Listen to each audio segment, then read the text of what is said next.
क्या पाकिस्तान वॉर चाहता है, पीस नहीं चाहता? अगर बात पाकिस्तान की करें तो भगवत गीता का एक सारांश मैं आपको कहना चाहूँगा। तो हमको किसी से डरने की ज़रूरत नहीं है। चाहे ट्रम्प तो हमारा घर नहीं चलाता, भारतीयों का घर नहीं चलाता। अगर एक बार कश्मीर का और पाकिस्तान का मुद्दा खत्म हो गया तो कई लोगों की राजनीति खत्म हो गई। अभी करंट सिनारियो में क्या है? Government of the politics, by the politics and for the politics. आपकी नज़र में हमारे सिस्टम का सबसे बड़ा लूपहोल क्या है, जिनको पहले ही सोचते हैं कि नहीं पुलिस के पास जाओ, लॉयर के पास जाओ, हमें लूट लेंगे? इस देश के सारे डिपार्टमेंट में करप्शन है। तो ऐसा होता है कि पुलिस स्टेशन में एक टॉर्चर किस डिग्री तक होता है? तो हमको अपनी वोटिंग पावर को समझनी पड़ेगी। बट आपको लगता है कि इंडिया में सिर्फ और सिर्फ रिलीजन के बेसिस पे वोट दिया जाता है? टिकट की बंटवारी कास्ट के हिसाब से होती है। आपके ऊपर रिसेंटली एक अटैक हुआ था अभी कुछ टाइम पहले ही, तो आप उसके बारे में बताइए कि क्या एग्जैक्टली हुआ था, किसी ने करवाया था या क्या एग्जैक्टली? पुलिस भी गुंडे रखती है। अच्छा, अगर आप भ्रष्टाचारियों को एक्सपोज करेंगे, कुछ अच्छा काम करना है तो झूठी एफआईआर होने वाली है। आज की कन्वर्जेशन बहुत ही इंटेंस होने वाली है और आपको इससे बहुत वैल्यू मिलने वाली है, सो एंड तक ज़रूर देखना। Enjoy the show.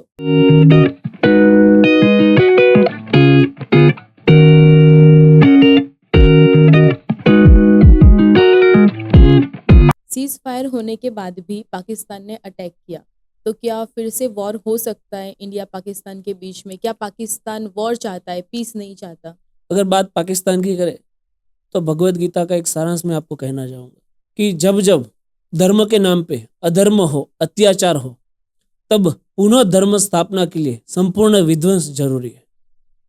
वो संपूर्ण विध्वंस हुआ था कुरुक्षेत्र के मैदान में, जब सारे कौरव मारे गए थे।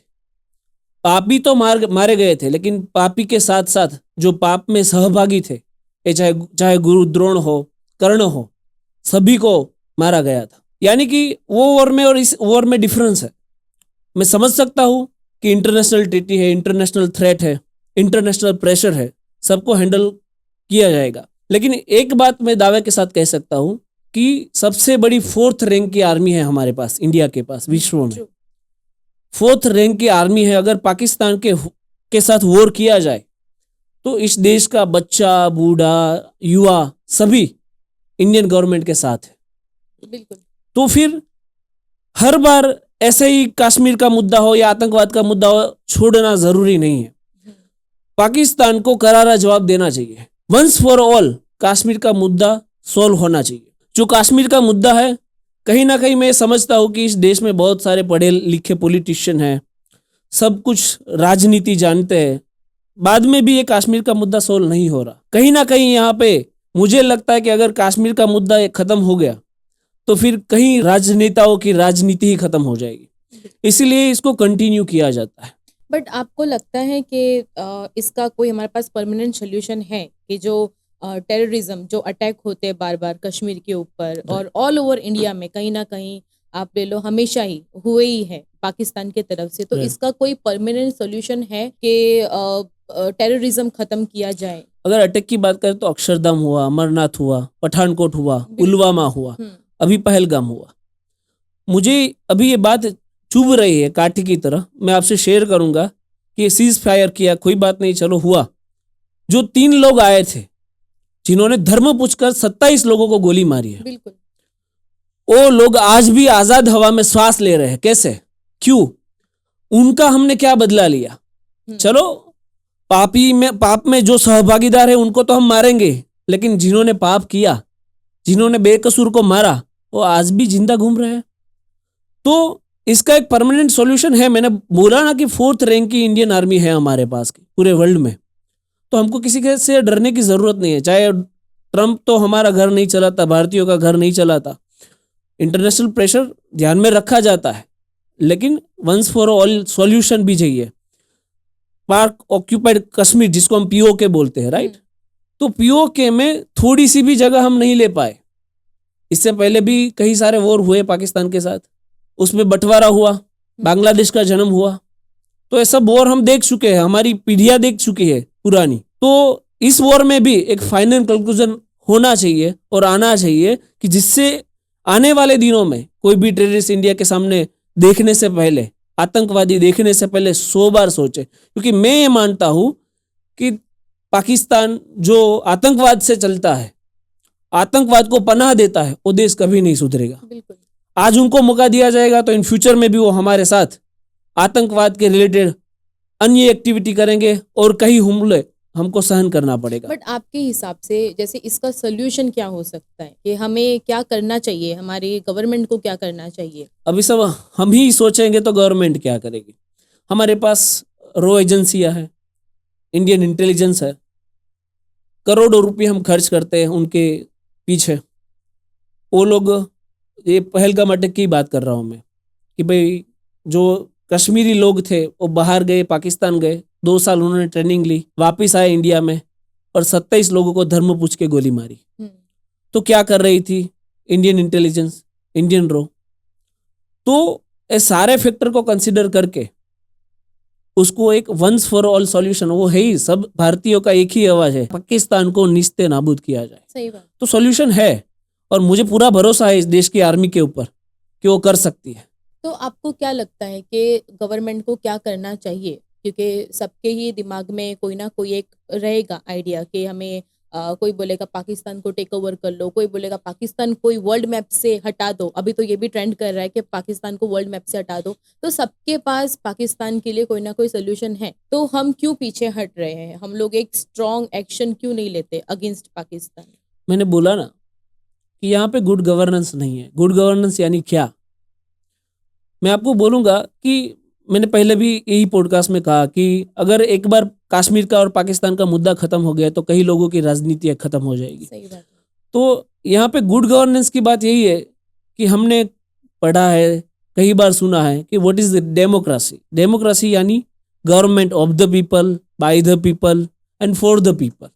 अभी करंट सिनारियो में क्या है कि government of the politics, by the politics and for the politics, यानी कि जो भी ये राजनेता है, जो ये सारे प्रपंच राजनीतिक निर्णय लेते हैं, वो क्या करते हैं? सिर्फ अपने हिसाब से सोचते हैं, अपने ही पॉलिटिक्स चलाते हैं, अपने ही घर परिवार के लोग पॉलिटिक्स में होते हैं, पूरी सिस्टम रन करती है उनके लिए। मैं गुजरात की आपको बात करूंगा कि अगर कोई एमएलए का बेटा मर्डर करता है तो उसके खिलाफ एफआईआर नहीं होती, क्योंकि वो विधानसभा में विधायक है, वो फोन करेगा तो सिस्टम उसके हिसाब से चलेगी। क्या पुलिस डरती है कि हम फाइल नहीं कर सकते इनके खिलाफ, एमएलए के या फिर कोई पॉलिटिशियन के? पुलिस कभी डरती नहीं है किसी से भी। पुलिस को चाहिए कुछ ना कुछ चाहिए, उसमें उसको होती है प्रमोशन की एक लालसा कि अगर हम एमएलए के खिलाफ कुछ करेंगे तो हमारा ट्रांसफर हो जाएगा, इन फ्यूचर हमको जॉब करने में प्रॉब्लम आएंगी। और उनको पग चंपी करनी होती है, कोई करवाता नहीं है, करनी होती है। अगर किसी को ईमानदारी से ही ड्यूटी करनी है तो उसको कोई रोक नहीं सकता। ज्यादा से ज्यादा क्या होगा? ट्रांसफर होगा। लेकिन मुझे ईमानदारी से ही ड्यूटी करनी है तो कोई भी जगह हो, मैं तो ईमानदारी ही ड्यूटी करूंगा। लेकिन क्योंकि उनको प्रमोशन की लालच है और जो भी नेता है उसका सेवक बन के रहना है, इसीलिए वो विधायक के इशारों पे काम करते हैं। हिनियस क्राइम है जिसको हम ग्रेव बोलते हैं हमारी लीगल लैंग्वेज में, कि मर्डर है, बलात्कार हुआ, वो सारे केसों में एफआईआर नहीं होती। क्यों? क्योंकि पॉलिटिकल प्रेशर होता है। आपने जैसे मेंशन किया कि जो टेररिस्ट है वो आज़ाद घूम रहे हैं और जिनकी जान, कितने लोगों की, 27 लोगों की जान चली गई है, बट टेररिस्ट तो आज़ाद घूम रहे हैं।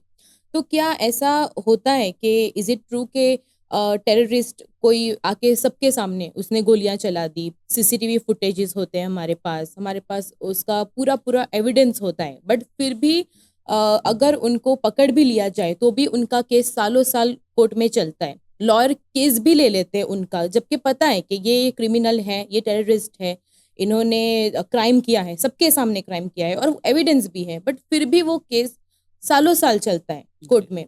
तो ऐसा क्यों होता है कि उसको कोर्ट सीधा, मतलब उनके अगेंस्ट में सेंटेंस क्यों नहीं सुना देती? It is just because of our law and order, right? यानी कि हमारे लॉ में एक प्रिंसिपल है कि भाई हजारों अपराधी छूट जाएगा तो चलेगा, लेकिन एक मासूम को सजा नहीं होनी चाहिए। अगर मैं कसाब की ही बात करूं तो उसको भी वकील असाइन हुआ था। हाँ, और उसको वकील कोई रहा नहीं था उसका वकील, क्योंकि फीस कौन देगा? कोई नहीं देने वाला था। लेकिन गवर्नमेंट ने ही अप्रोच किया और उसको पब्लिक प्रोसिक्यूटर मिला, सरकारी वकील मिला, और वो अपना डिफेंस उसने रजू किया, तो इस देश का कानून ऐसा मानता है कि हर एक को डिफेंस रखने की, यानी कि अपना बचाव रखने की स्वतंत्रता बट है। जब हमारे पास एविडेंस है Right, कस आपके right, अगेंस्ट right. में, और लॉयर भी कैसे रेडी हो जाते उनके उनके लिए लड़ने के लिए। देखिए, लॉयर, कोई भी लॉयर नहीं चाहेगा कि आतंकवादियों का केस लिया जाए, लेकिन वो केस इसीलिए लिए जाते हैं कि हम भगवान मानते हैं किसको, जस्टिस को, राइट। और वो हमें लिख के जब देना कि आपको इसका वकील रहना है, वो हमसे सजेशन ही लेते हैं, हमको ऑर्डर नहीं करते कि आपको रहना है, कि आप इसका केस लेना चाहोगे तो it's request, it is not an request, it's an order. हम मानते हैं कि हमको रहना है, और मैंने कहा ना कि मैं नहीं रहूंगा तो कोई और रहेगा, लेकिन डिफेंस रखने का हर एक को अधिकार है, राइट टू जस्टिस। और इसके मैं अगेंस्ट में हूं। पहले आपको बता दो कि मुझे लॉ एंड ऑर्डर नहीं पसंद। हम रिफॉर्मेटिव थियोरी ऑफ लॉ में मानते हैं, यानी कि कोई भी अपराधी है उसको जेल में रखो, उसमें बदलाव लाओ, वो भारत का जिम्मेदार नागरिक बने, फिर उसको छोड़ दो, चाहे पेरोल पे छोड़ो या XYZ तरीके से उसकी सजा माफी करके उसको छोड़ दो। ये थियोरी नहीं चलनी चाहिए। मैं बार बार एग्जांपल देता हूं कि बिल्डिंग है, उसका कंस्ट्रक्शन कोई भी इंजीनियर है बहुत अच्छा करेगा, लेकिन अगर उसमें यूज हुआ रॉ मटेरियल सीमेंट है, कंक्रीट है, अगर वो गलत हुआ, वो बैड क्वालिटी का हुआ, तो बिल्डिंग कभी टक नहीं सकती। इसका मतलब ये है कि अगर देश कितना भी सक्षम हो, उसका लीडर कितना भी सक्षम हो, लेकिन देश को चलाने वाला लॉ एंड ऑर्डर अगर सक्षम नहीं है तो देश नहीं चलेगा। अगर आपको कोई ऐसा टेररिस्ट का केस दिया जाए, आपको पता है कि ये टेररिस्ट है, इसने इतना बड़ा क्राइम किया है, सबके सामने किया है, एविडेंसेस है, और फिर भी आपको अगर बोला जाए तो क्या आप उसका केस लड़ोगे? अगर जुडिशरी हमको रिक्वेस्ट भेजती है तो it's an order for us, right. तो मेरा काम है कि जो भी जुडिशरी ने बोला है वो किया जाए। बट क्या आपको ये सही लगता है कि उनको सीधा सीधा सेंटेंस दे देना चाहिए, बट ऐसा नहीं होता है, उनके अगेंस्ट में केस लड़ा जाता है और सालों साल चलता है, तो आपको लगता है कि ये सही है? मैंने पहले ही बोला कि ये जो भी लॉ एंड ऑर्डर इंडिया में है उसके मैं अगेंस्ट में। आपने जो बोला ना, it is an preventive theory of law, जो आप बोल रहे हैं कि ऑन द स्पॉट सजा होनी चाहिए, कि एविडेंस है, फिर कौन सी ट्रायल। टेररिस्ट है। हाँ। अगर कोई और है हाँ। तो चलो ठीक है, कोई चोर है, किसी ने कुछ गलत किया है, तो हम फिर भी ठीक है, उनका अपील होता है, लड़ते हैं, ये सारी चीजें होती है, बट वो टेररिस्ट है तो उनको तो सीधी सजा होनी चाहिए। Yes yes, that is an preventive theory of law, कि जो भी क्रिमिनल है, जिसने जैसा क्राइम किया है, किसी ने मर्डर किया है तो उसका मर्डर होना चाहिए, जिसने बलात्कार किया है तो उस हिसाब से उसकी सजा होनी चाहिए, जिसने चोरी की है तो उसके हाथ काटे जाए। There is an preventive theory of law, तो उसका यूज होना चाहिए इंडिया के अंदर। क्योंकि मुझे नहीं लगता, मैं ऐसा मानता हूँ, वंस और twice criminal is an always criminal. कोई भी इंसान भारत देश के अंदर अगर जेल में जाता है तो बाहर कभी भी वो रिफॉर्म होके नहीं आएगा कि भाई अच्छा नागरिक बन जाएगा, राइट। तो प्रिवेंटिव थियोरी ऑफ लॉ होनी चाहिए, लेकिन वो कभी नहीं होगी। उसका रीजन है कि जिसको हम चुन के विधानसभा में भेजते हैं, जो कानून बनाते हैं, अगर प्रिवेंटिव थियोरी ऑफ लॉ आ गई तो उनके ही बच्चे जेल में जाएंगे, उनके ही बच्चों को फांसी होगी, क्योंकि हद से ज्यादा क्राइम में कोई इन्वॉल्व हो तो पॉलिटिकल कनेक्शन वाले लोग और पॉलिटिकली कनेक्शन वाले लोगों की फैमिली ही होती है। आपकी नजर में हमारे सिस्टम का सबसे बड़ा लूपहोल क्या है? मैंने अभी बोला ना कि पॉलिटिकली लोग मोरल एथिक्स के साथ काम नहीं करते। हमारा लॉ एंड ऑर्डर और स्पेशली कॉन्स्टिट्यूशन की मैं बात करूं तो उसमें बहुत सारे प्रावधान है, लेकिन वो सारे प्रावधान सिर्फ किताब में रह गए। एक देश को हम डेमोक्रेसी कैसे बोलेंगे, एक सिस्टम को well and order maintain system कैसे बोलेंगे, कि उसमें फ्रीडम ऑफ एक्सप्रेशन होना चाहिए, कि हर एक व्यक्ति को वाणी और अभिव्यक्ति मिलनी चाहिए, सच्चा को सच्चा और झूठे को झूठा बोल सके, ऐसी आज़ादी मिलनी चाहिए। अभी आप देखोगे कि कोई भी सिनारियो में हो, वो कोई भी स्टेट गवर्नमेंट हो, चाहे कांग्रेस की हो, आम आदमी पार्टी की हो या भाजपा की हो, अगर आप विरोध करने जाओगे तो 5 मिनट में पुलिस का डब्बा आएगा, आपको वो वाहन में बिठाया जाएगा और डायरेक्ट जेल में डाला जाएगा। तो विरोध नहीं कर सकते। रिसेंटली डोनाल्ड ट्रंप ने टैरिफ लगाया, अब मुझे पता नहीं आपको मालूम है या नहीं, लेकिन जैसे ही टैरिफ लगा वहां पे विरोध हुआ, और मुझे अच्छा लगा वो देख के कि जैसे लोग विरोध कर रहे थे, रैली निकाल रही थी, तो उसको पुलिस प्रोटेक्शन दिया जाएगा। तो जो लोग विरोध करते हैं उसको पुलिस प्रोटेक्शन देती है अमेरिका के अंदर, और इसीलिए वो महासत्ता है। हम बस ऐसी बातें कर रहे हैं कि हमको महासत्ता बनना है, लेकिन विरोध को हम टॉलरेंस नहीं कर सकते, तो कौन सी महासत्ता? कौन सी फ्रीडम ऑफ स्पीच और एक्सप्रेशन, वो तो है ही नहीं। इक्वालिटी बिफोर लॉ होना चाहिए, यानी कि कानून की समानता। जो कानून गरीब को लगता है वो वही कानून प्राइम मिनिस्टर को लगता है।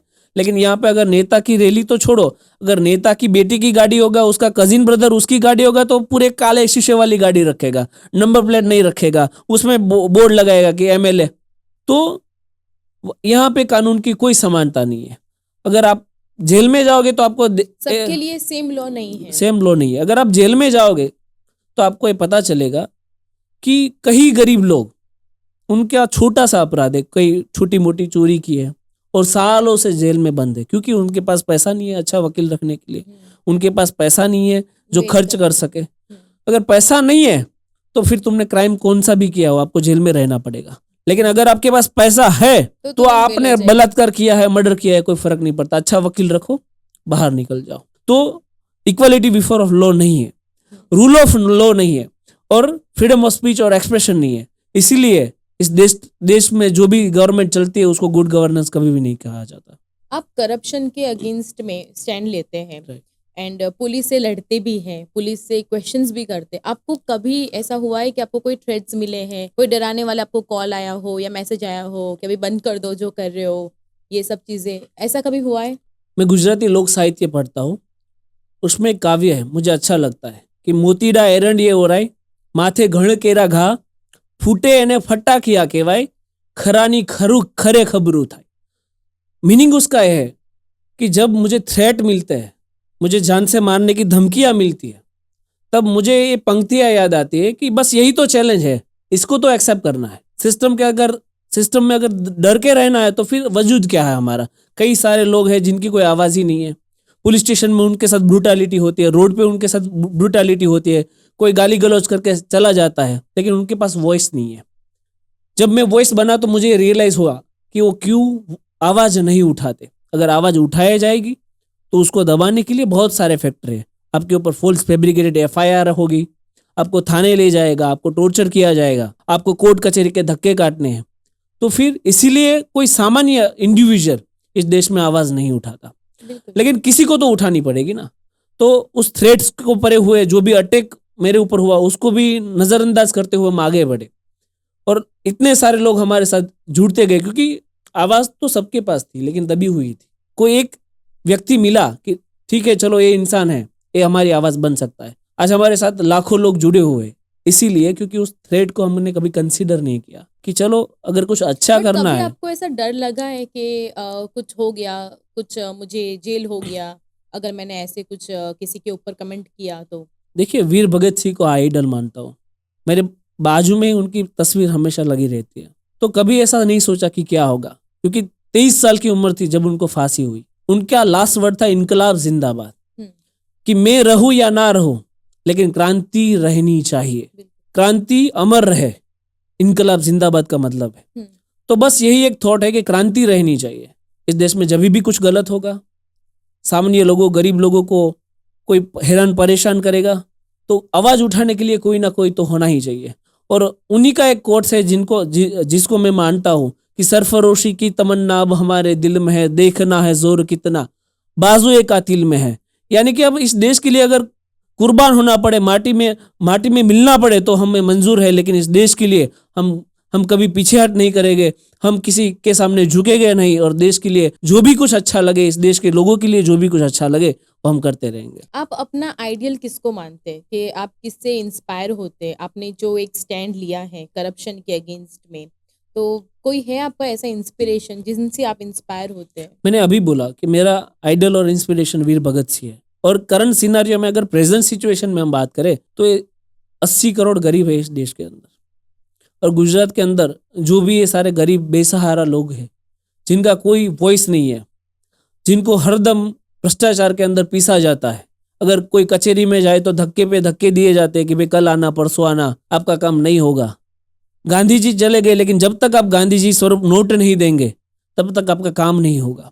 तो बस यही एक मेरा मोटिवेशन है कि इनके लिए काम करना है, इनके लिए आगे बढ़ना है, और इनका कुछ अच्छा भविष्य बनाना है। आप एक एडवोकेट हैं, कभी ऐसा हुआ है कि किसी क्रिमिनल का आपने केस लिया हो और उनको डिफेंड किया हो, आपको पता है वो क्रिमिनल है बट आपने उनको डिफेंड किया हो, जो ऑलरेडी कोई गिल्टी है? देखिए, जो भी फरियादी होता है ना, उसको सरकारी वकील मिलता है, उसको बोलते हैं public prosecutor. As an private वकील हमारा काम ही है आरोपियों को डिफेंड करना। अगर वो नहीं करेंगे तो हमारा घर नहीं बट चलेगा। सोचो, अगर कोई मर्डर है, आपके पास आता है, आपको बोलता है कि हमें डिफेंड करो, राइट, तो आप करेंगे उसको? हमारा काम ये सोचना कभी है ही नहीं कि कौन गुनहगार है। वो कौन डिसाइड करेगा? वो जज डिसाइड करेंगे। हमारा काम है जो भी एविडेंस हमको मिलते हैं उसको पढ़ना, उसमें जो लूप होल्स है उसको यूज करना और किसी का डिफेंस यानी कि बचाव करना। देखिए, यहाँ पे कई बार ये मिसकंसेप्ट होता है और कई लोग मुझे कहते हैं कि भाई पुलिस तो पकड़ती है, छुड़ा के तो वकील लेके जाता है। लेकिन उनको ये नहीं पता कि there is an professional ethics. एक रूल है एडवोकेट एक्ट के अंदर, कानून बनाया गया है कि वकील का काम ये नहीं है कि कौन गुनहगार है, वकील का काम है सिर्फ और सिर्फ डिफेंस बट करना। क्या कोई लॉयर का ऐसा मॉरल नहीं होता है कि हमें ये नहीं करना चाहिए? ऐसा कुछ नहीं होता है यस, लॉयर्स का? यस, मोरल होगा, सभी का मोरल होता है। और मोरल और एथिक्स ये हमें कहता है कि आपको केस लड़ना है। मर्डर है तो राइट, क्योंकि ये कानून बनाया गया है। मैंने बोला ना कि सारे वकीलों को विधानसभा में बिठा दो, कानून ही बदल जाएगा। अगर कानून बदलेगा, मैं तो कहता हूँ कि ट्रायल नहीं होनी चाहिए। जो भी हिनियस क्राइम करते हैं उनको डायरेक्ट सजा ही होनी चाहिए। बिल्कुल। लेकिन उसके लिए कानून होना चाहिए। और कानून कौन बनाते हैं? जिनको हम वोट देते हैं, जिनको हम चुनते हैं और विधानसभा में बैठाते हैं, लोकसभा के अंदर उनको पहुंचाते हैं, वो कानून बनाते हैं। वो कभी अच्छा कानून बना नहीं सकते। तो फिर हमारे पास मजबूरी है, कोई ऑप्शन नहीं है कि हमको लड़ना है बस। किसी के साथ कुछ फ्रॉड होता है या लेट्स से कुछ गलत होता है, तो एक लास्ट होप होती है कि हम पुलिस के पास जाए या लॉयर के पास जाए, हमें इंसाफ मिलेगा, जस्टिस मिलेगा। बट कुछ सेट ऑफ लोग ऐसे भी होते हैं जिनको पहले ही सोचते हैं कि नहीं, पुलिस के पास जाओ, लॉयर के पास जाओ, हमें लूट लेंगे, उनके पास जाके कोई मतलब नहीं है। तो क्या ऐसा होता है कि सच में पुलिस और लॉयर के पास हमें जस्टिस नहीं मिलता, या फिर सब सब जगह पर करप्शन है? इस देश के सारे डिपार्टमेंट में करप्शन है। और ये बात भी सच है कि लोग दूर रहते हैं जुडिशरी से, पुलिस से, वकीलों से। क्योंकि अभी हाल की जो लॉ एंड ऑर्डर है, जुडिशरी है, उसमें किसी को न्याय नहीं, तारीख पे तारीख ही मिलती है। और ये सच बात है, सिर्फ फिल्मों में ऐसा कुछ नहीं है। 2-2-3 साल तक केस चलते हैं। इस देश के अंदर आज 5 करोड़ से भी ज्यादा केस पेंडिंग है। उसका रीजन यही है कि इस देश के कानून के अंदर ऐसा कुछ रखा ही नहीं है कि किसी को क्विकली न्याय मिले। मैं ऐसा बोलता हूँ कि उसको न्याय नहीं बोलते। 5 करोड़ केस अगर पेंडिंग है, इसका मतलब ये है कि आपने 5 करोड़ लोगों के साथ अन्याय किया है। बिल्कुल राइट। तो इसके लिए एक स्ट्रॉन्ग रिफॉर्म की आवश्यकता है, एक स्ट्रॉन्ग कानून की आवश्यकता है। और मैं मेरी फील्ड को ऐसा मानता हूँ कि मेरी फील्ड जो वकालत की है वो कभी प्राइवेट होनी ही नहीं चाहिए। उसको सरकारी बना दे, नेशनलाइजेशन कर देना चाहिए कि कोई भी वकील है वो प्राइवेट वकीलात नहीं कर सकता।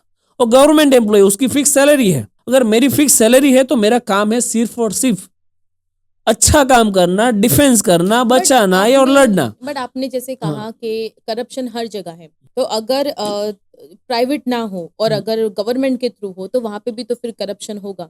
देयर इज सम चांसेस, लेकिन उसके लिए हमारा अभी एंटी करप्शन लॉ है ना, एंटी करप्शन ब्यूरो भी है इस देश के अंदर। लेकिन एंटी करप्शन ब्यूरो क्या करता है? खुद करप्शन करता है। राइट। तो ऐसी एजेंसियां होनी चाहिए जिसका मॉरल और एथिक है। राइट। पहले के जमाने में हम जब छोटे बच्चे थे ना, तो हम ऐसा सोचते थे कि झूठी माँ की कसम नहीं खानी चाहिए। राइट। बच्चे थे तभी ये सोचते थे, यानी कि तब हमारे में कुछ मॉरल एथिक्स थे कि ये गलत है, ये नहीं करना चाहिए। तो एक मॉरल और एथिकली रिफॉर्म होना चाहिए सभी गवर्नमेंट एम्प्लॉय का कि सच क्या है, झूठ क्या है, और एक मिनिमम सैलरी। करप्शन को कोई बढ़ावा देता है ना, तो होती है सैलरी, मिनिमम सैलरी। अगर गवर्नमेंट एम्प्लॉय की तो बात करें 10,000, 20,000, 50,000, आधुनिक युग में 50,000 सैलरी कुछ भी नहीं है। तो अगर उनको इतनी सैलरी दी जाएगी, उनको मॉरली और एथिकली स्ट्रॉन्ग किया जाएगा तो हो सकता है। लेकिन वो सोचने की कैपेसिटी जो आज के पॉलिटिक्स में मुझे नहीं दिखती। सैलरी की बात कर रहे हैं तो इंडिया में लॉयर की सैलरी क्या होती है? लॉयर कितना तक कमा सकते हैं? जनरली सैलरी 50,000 से लेकर 1 लाख तक होती है जो पब्लिक प्रोसिक्यूटर होते हैं। राइट। लेकिन जो प्राइवेट की बात करूं तो उनको तो 2 करोड़, 3 करोड़, 4 करोड़ कुछ भी। एक दिन में इतना कमा सकते हैं? केस की फीस होती है। ऐसा कोई लॉयर होते हैं जो दिन में 1-1 करोड़ कमाते हो? होते सुप्रीम कोर्ट के लॉयर है, लेते हैं, हियरिंग फीस लेते हैं। 20 लाख, 30 लाख ऐसी लेती है, तो हो सकती है। आप करप्शन एक्सपोज करते हैं, तो क्या सारे पुलिस ऑफिसर करप्ट है? आपने कभी कोई ऑनेस्ट पुलिस ऑफिसर को नहीं देखा? देखो, एक कहावत है ना हमारी कि 100 में से 90 बेईमान, फिर भी मेरा भारत महान। तो इसका मतलब है कि 10 ईमानदार हैं। हम्म, जब भी मैं पुलिस डिपार्टमेंट से बेबस होता हूँ, लाचार होता हूँ, मुझे लगता है कि यहाँ तो कुछ लेना देना नहीं है, ये सब पैसे कमाने की मशीन है, तब मैं दोनों आंखें बंद करता हूँ और वीर तुकाराम ओमले को याद करता हूँ। 26/11 के वो पुलिस ऑफिसर जो मुंबई पुलिस में हेड कांस्टेबल थे, हम्म, 26/11 को अटैक हुआ, उनके साथ वो अनाम थे, उनके पास कोई हथियार नहीं था, उनके साथ एसीपी डीसीपी लेवल के पुलिस कर्मचारी थे जिनके पास हथियार थे। फिर भी वो अजमल कसाब की गाड़ी के पास गए, उसका दरवाजा खोला, अजमल कसाब की AK-47 अपने दोनों हाथों से पकड़ा। कसाब ने गोलियां चलाई, उनके सीने के आर पार गोलियां चली गई, फिर भी उन्होंने कसाब की AK-47 नहीं छोड़ी और अजमल कसाब को रंगे हाथों पकड़ा, जीवित पकड़ा। तो ऐसा जब हम सोचते हैं कि इस देश में ऐसे भी पुलिस ऑफिसर है जो हमारी सेवा के लिए, हम सुरक्षा से, हम शांति से सो सके, अपनी जान की कुर्बानी देते हैं, तो ये ईमानदार लोग हैं पुलिस डिपार्टमेंट में भी, जिसके कारण हम शांति से स्टूडियो में इंटरव्यू कर रहे हैं, राइट? बिल्कुल सही बात। तो यही सोर्सेस ऑफ मोटिवेशन है जो हमें निराश नहीं होने देते कि नहीं, चाहे कितने भी बेईमान हो लेकिन ईमानदार है। और मेरे ये तो एक नरेटिव चलाया गया है कि मैं पुलिस के खिलाफ हूँ, एंटी पुलिस व्यक्ति हूँ। अगर आप मेरा इंस्टाग्राम भी देखेंगे तो बहुत सारे पुलिस के अच्छे काम के भी वीडियो है। ऐसा नहीं है कि हमेशा पुलिस ही गलत होती है, पुलिस गलत काम ही करती है। अगर पुलिस सभी जगह पे गलत होगी तो लॉ का इन्फोर्समेंट कभी नहीं सारे होगा। लोग एक जैसे नहीं होते एक जैसे नहीं हर होते। जगह, कोई भी है डिपार्टमेंट 100 में से 90 बेईमान है, मैं आपके हाँ। पॉडकास्ट में से कह रहा हूँ, लेकिन 10 ईमानदार भी है। बिल्कुल। तो ऐसा होता है कि पुलिस स्टेशन में एक टॉर्चर किस डिग्री तक होता है? मतलब कि अगर जो पुलिस के ऊपर प्रेशर है कि कुछ फाइल रिपोर्ट करना है कि अभी क्या अपडेट है कोई भी XYZ क्राइम के ऊपर, तो क्या ऐसा होता है कि पुलिस डरा धमका कर टॉर्चर करके गुनाह कबूल करवाती है? ऐसे बहुत सारे केस हैं कि पुलिस मतलब के ऐसा पास होता है जो हम मूवी में देखते हैं, टॉर्चर करके पूछते हैं कि ये तुमने किया, एक्सेप्ट करो, तो एक्सेप्ट करते हैं, ऐसा होता है? होता है। पुलिस के पास पावर है, वो कानून का भी पावर है, लाठी का भी पावर है। तो पुलिस टॉर्चर करती है, वो कोई बड़ी बात नहीं है, और गुनाह कबूल करवाती है। कोई बेगुनाह को भी? हो सकता है, क्योंकि अगर उसके पास देने के लिए पैसा नहीं है और सामने वाली जो पार्टी है उसके पास पैसा है, तो फिर से ये देश तो चलता है पैसों पे, राइट? तो पुलिस गुनाह कबूल करवाती है, पुलिस टॉर्चर करती है, पुलिस कन्फेशन रिकॉर्ड करती है। लेकिन मैं एक बात यहाँ पे क्लियर कर दूं कि पुलिस जो भी कन्फेशन रिकॉर्ड करती है वो कोर्ट के सामने मान्य नहीं है। अच्छा। हाँ, कोर्ट में अलग से कन्फेशन आपको देना है अगर आपको गुनाह कबूल है तो। तो अगर वहां पे जो विक्टिम है वो बोले कि नहीं मुझे टॉर्चर करके ये गुनाह कबूल कराया गया है, तो कोर्ट उनका रखती है उनकी उनकी बात कोई को? एविडेंशियल वैल्यू नहीं है, वो नल एंड अच्छा। वॉइड है। अगर कोई भी टॉर्चर करके कन्फेशन लिया जाए, गुनाह कबूल किया जाए, तो वो कोर्ट में वैलिड नहीं है। नहीं मतलब उसने कन्फेशन तो किया, पुलिस ने लिखा, सिग्नेचर हुए, सब कुछ हुआ, बट जब वो इंसान कोर्ट में जाके बोलता है कि मुझे टॉर्चर करके कन्फेशन कराया गया, तो कोर्ट उसकी बात को वैलिड रखता है, मतलब कोर्ट उसको ट्रस्ट करता है कि ये चीज हुआ। इसके लिए लीगल प्रावधान ऐसा है कि अगर कोई भी व्यक्ति जज के सामने ऐसा बोलेगा कि पुलिस ने मुझे टॉर्चर किया, तो जज का काम यह है कि उसको सिविल भेजा जाए, कोई भी मेडिकल हॉस्पिटल भेजा जाए, उसका MLC यानी कि मेडिकल लीगल केस करवाया जाए, और जो भी पुलिस वाला ने उसको मारा है उसके खिलाफ क्रिमिनल इंक्वायरी दर्ज की जाए और आगे प्रोसेस होगी। जैसे भी मारा है, लकड़ी से मारा है तो उस हिसाब से, थप्पड़ मारी है तो उस हिसाब से लीगल प्रोसीडिंग होगी। ऐसा प्रावधान कानून के अंदर है, ऐसा प्रैक्टिकली होता है ऐसा मैंने नहीं बोला, राइट? क्योंकि अभी करंट सिनारियो में अगेंस्ट जुडिशरी भी चला जाएगा, मुझे उससे कोई फर्क नहीं पड़ता, जो सच है वो है। और भारतीय प्रावधान 19(1) ये मुझे फ्रीडम ऑफ एक्सप्रेशन देता है, तो मैं बोलूंगा कि करंट सिनेरियो में ऐसा चलता है कि जो भी जुडिशरी में बैठे जज है उनको केस डिस्पोजल में इंटरेस्ट है कि केसों के कैसे निकाला जाए। जैसे जैसे केस कम होगी उसका प्रमोशन होगा, अगर केस का निकाल नहीं करेंगे तो प्रमोशन नहीं होगा, राइट? तो क्रिमिनल इंक्वायरी दर्ज की, तो इसका पुलिस को मतलब फर्क नहीं पड़ता कि किसी विक्टिम को भी सजा हो रही अगर है? क्रिमिनल इंक्वायरी दर्ज होगी तो उसका मतलब है कि और एक केस बढ़ा, तो जज का बर्डन बढ़ा। तो ये लीगली प्रैक्टिकली होता नहीं है, लेकिन अगर कोई चाहे तो करवा सकता है, पुलिस के सामने भी केस रजिस्टर होता है। अच्छा, आप लॉयर है तो कभी ऐसा हुआ है कि जज भी मिले हुए होते, जज भी करप्ट होते और आपको भी ऐसे कभी बोला हो कि चलो जाने दो, अभी इसका क्या बोलते हैं, समाधान करते हैं, इसका सोल्यूशन लेके आते हैं? रिसेंट ही एक हाई कोर्ट के जज है, उनके घर में फायर हुआ था। फायर टीम ने 12 करोड़ कैश बरामद किया है। अच्छा। राइट, वो मुद्दा पता नहीं मीडिया में आया ना आया, दब गया। तो बात यही है यहाँ पे कि अगर जज का सैलरी एन्युअली हम saving 12 lakh, monthly 1 lakh, annually 12 lakh calculate करें तो 1 करोड़ होने में 10 साल चला जाएगा। उसकी पूरी सैलरी अगर वो सेविंग में डालता है तो भी। राइट, तो अगर 12 करोड़ वो ऑफिशियली फिगर आया, अनऑफिशियली कितना होगा हमको नहीं मालूम। तो जज के घर से अगर इतनी रकम मिलती है तो एक सोचने वाली बात है। यानी कि इसमें हम ये कह सकते हैं कि कहीं ना कहीं अब जुडिशरी इंडिपेंडेंट नहीं है, कि भाई स्वतंत्रता से जजमेंट देती है, स्वतंत्रता से किसी को सुनती है। तो ऐसा अभी जुडिशरी में नहीं रहा। कहीं ना कहीं बहुत सारे केसों में जहाँ पे पैसा ज़्यादा मिलता हो उसमें तरफेण की जाती है किसी भी आरोपी या फरियादी की। आपसे बात करके तो अभी लग रहा है, एक डर लग रहा है कि जज भी अगर करप्ट होते, लॉयर करप्ट होते, पुलिस करप्ट होते, तो हम किस पे भरोसा करें, किस पे ट्रस्ट करें जस्टिस के लिए? हमें जस्टिस कहाँ मिलेगा फिर? लोगों को ये सोचना पड़ेगा। आपने कहा ना कि तो फिर चेंज कैसे होगा, और लोग जाएंगे तो जाए कहाँ, गरीब व्यक्ति कहाँ पे जाएगा? तो इसके लिए हमारे पास बस एक ही पावर है, वो है वोट, जो हम डालते हैं।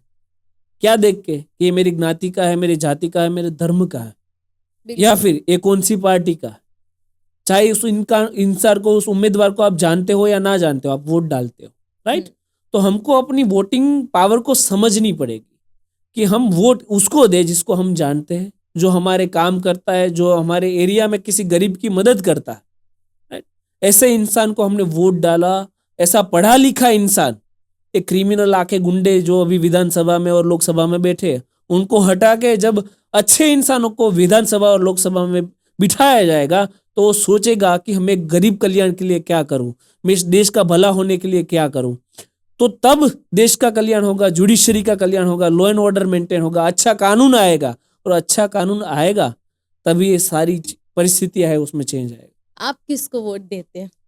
देखो, वो तो राइट टू कर सकते हैं, करना वो चाहे तो राइट टू प्राइवेसी है। राइट, कि भाई मतदान एक गुप्त दान। राइट, तो वो तो हम नहीं कह सकते हम किसको वोट देते हैं, लेकिन मैं जब भी वोट देता हूँ तो पार्टियां तो होती है, लेकिन उसके सबके नीचे एक नोटा का ऑप्शन भी होता है, none of the above. Right, तो उनमें से मैं कभी भी सिलेक्ट करता हूँ कि जब मुझे लगता है कि 5 है या 6 लिस्ट में ये सारे चोर है, तो मैं कभी भी ये पसंद नहीं करूंगा कि चोरों को चुना जाए। चोरों को घर पे बिठाना है और एक अच्छे इंसान को पहुंचाना है। सही बात है, ये सबको मैसेज लेना चाहिए कि हमको ऐसा नहीं है कि बस देना ही है किसी ना किसी को, हम ये भी सिलेक्ट कर सकते हैं कि नन ऑफ द अबव। अभी तक लोगों में एजुकेशन नहीं है, इतना अवेयरनेस भी नहीं है कि हमें किसको एग्जैक्टली वोट देना चाहिए, और वोट हमें क्या सोच कर देना चाहिए, कि किस चीज़ों को हमें ध्यान में रखते हुए वोट देना चाहिए। तो आपको क्या लगता है इसके ऊपर कि क्या सोच के हमें वोट देना चाहिए? वोटिंग के मामले में ये कहना चाहूंगा कि लोगों को वो समझ ही नहीं है, और समझ नहीं है ऐसा नहीं है, लेकिन समझाया नहीं जाता। एजुकेशन की अभी अपने बात की इसीलिए कह रहा हूँ कि अगर इस देश के अंदर हम सोचे तो हर एक इंसान अपने बच्चों को प्राइवेट एजुकेशन ही देता है। और अगर एजुकेशन में सिस्टम की बात करें तो 1 से 10 स्टैंडर्ड तक हम यही पढ़ते हैं कि बाबर कब आया था, गया था, वही मैथमेटिकल फॉर्मूला जो जिंदगी में कभी काम नहीं आता है। मैं पहले से मानता हूँ इस देश के अंदर जो हमारे ऊपर थोपा जाता है वो है लॉ एंड ऑर्डर। इस देश की एजुकेशन सिस्टम के अंदर लॉ एंड ऑर्डर होना चाहिए। 8वीं में जब बच्चा आए तो हर एक साल उसको एक कानून का सब्जेक्ट सिखाया जाना चाहिए। जब तक वो ग्रेजुएशन करके सिस्टम में से बाहर निकलेगा इस देश के सारे कानून वो जानता होगा, जो मेजॉरिटी हर एक इंसान को रूटीन लाइफ में काम आते हैं। अगर वो कानून जानता होगा ना, अभी आप सोचिए कि भाई देखो हम कैसे सिस्टम के सामने बात कर सकते हैं, ऐसे बेबाक हम कैसे बोल सकते हैं, क्योंकि हम कानून जानते हैं। हम प्राइम मिनिस्टर को भी क्वेश्चन पूछ ले, हमको नहीं डर लगता। क्यों? क्योंकि हम कानून जानते हैं। इस देश का इंसान जब पढ़ा लिखा कानून का जानकार होगा उसको पता होगा कि सिस्टम कैसे चलती है। ये लोग हमको बांटते हैं धर्म के नाम पे, जाति पे, ज्ञाति पे। क्यों? क्योंकि वोटिंग के लिए, राइट। तो जब इस देश का युवा जागरूक होगा, शिक्षित होगा, एजुकेशन सिस्टम को और कानून को समझता होगा, तब वो अपने वोटिंग पावर को समझेगा कि बस मुझे वोट जाति, ज्ञाति और पक्ष को देख के नहीं डालना है। मुझे वोट मेरे एरिया का कोई अच्छा आदमी कौन है जो मेरे कॉर्पोरेटर बन सकता है, कौन विधायक बन सकता है, कौन सांसद बन सकता है, जो काम करेगा उसको वोट मिलेगा। तो उसमें भी एक कंपटीशन होगा। क्या कंपटीशन होगा? काम करने का कंपटीशन, कि देखो मुझे वोट चाहिए। तो अभी लोग इलिटरेट नहीं है कि बस ऐसा ही वोट आंख बंद की और डाल दिया। नहीं, अब लोग सोचेंगे और डालेंगे तो मुझे काम करना ही पड़ेगा। तो फिर उसमें भी कंपटीशन होगा और ऑटोमेटिकली वोटिंग सिस्टम में चेंज आएगा। बट आपको लगता है कि इंडिया में सिर्फ और सिर्फ रिलीजन के बेसिस पे वोट दिया जाता है? दोनों तरफ से, हिंदू हो, मुस्लिम हो, सारे जितने भी मैक्सिमम रिलीजन हैं इंडिया में, क्या सिर्फ रिलीजन के वाइज लोग चूज करते कि हमारा लीडर ये होना चाहिए? अभी आप बात की ना रिलीजन की, हिंदू मुस्लिम, तो अभी वॉर चल रहा था तो एक होने की बात चल रही थी। तो मुझे सोचा कि भाई हिंदू के अंदर भी हम अगर जाए तो उसमें भी कितना मराठा आता है, राजस्थानी, गुजराती में भी अगर आप जाओगे तो फिर आहिर, भरवाड़, पटेल, पटेल के अंदर भी आप जाओगे तो लेवा पटेल, गोलवाड़िया पटेल, हलारी पटेल, कड़वा पटेल, सब तो कास्ट राइट। तो डिवाइडेड है हम, और हमारा एक डिवाइडेड बट यूनिटी, ऐसा एक कोट्स है, लेकिन यूनिटी कभी दिखती नहीं है। वो सब बातों में है कि हम सब एकजुट है, एक साथ है। डिवाइड करो और राज करो, ऐसा कंसेप्ट है। Divide and rule, rule, British जो लेकर आए। हाँ हाँ।